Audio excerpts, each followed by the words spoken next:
मी सुनील काळे, आदिवासी पारधी महासंघाचा प्रदेशाध्यक्ष या नात्यानं सर्व तमाम महाराष्ट्रातल्या आदिवासीपैकी 45 जाती आहेत आणि 45 जातीमध्ये काही जाती भुसू पाहतायत. उदाहरणार्थ धनगर समाज आहे. आता हल्लीमध्ये बंजारा म्हणून समाज आहे. त्यांनी असं म्हणतायत की आम्हाला एस-टी कॅटेगरीमध्ये सामावून घ्या. परंतु माझं असं प्रांजळ मत आहे की आमच्या आदिवासीमध्ये 7.5% प्रमाणात आम्ही आहेत. आम्ही आहेत तिथं आहेत. आम्ही कुणाचंही मागत नाहीत. परंतु आमचंही कुणी मागू नये. विनाकारण आमच्यामध्ये घुसखोरी करू नये.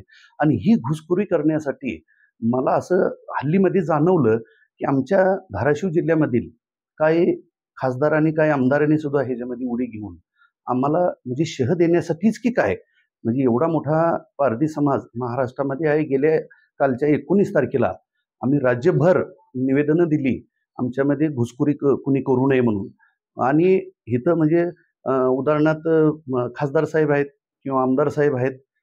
विद्यमान आता सध्याच्याला म्हणजे त्या सत्तेमधले काही आमदार आहेत.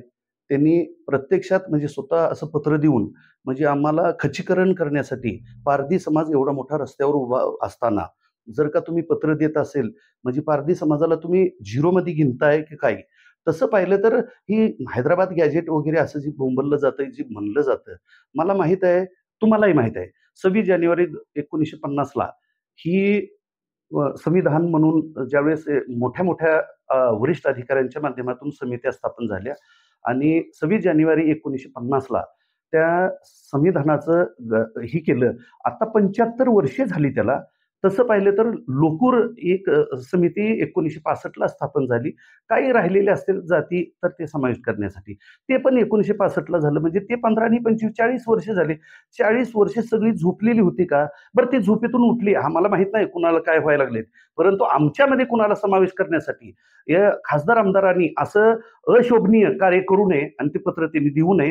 ते पत्र जर त्यांनी दिलेलं असेल आणि सर्वच जाती धर्माला जर त्यांना वाटत असेल की प्रत्येकाचं सगळ्यांचंच आम्हाला मतदान पाहिजे असं जर होत असेल, तर आमच्याही आदिवासी पारधी महासंघाला किंवा आमच्याही आदिवासी समाजाला ह्या सगळ्यांनी पाठिंब्याचं पत्र द्यावं की कुणी तुमच्यामध्ये समाविष्ट होऊ नये म्हणून. एकतर्फी कुणी करायचं काय कारण नाही. नाहीतर आम्ही पूर्ण महाराष्ट्रभर आता नुसतं निवेदन दिलंय, शांततेच्या मार्गाने केलंय. आम्हालाही माहित आहे, आम्हाला बी संविधान आहे, आम्हाला बी घटना माहित आहे, आम्हाला बी नियम माहित आहे. परंतु नियम आहे, परंतु नियम बाहेर जर कुणी काही काम करत असेल आमच्या विरोधामध्ये, तर ते आम्ही खपवून घेणार नाही, चक्का जाम करून टाकू.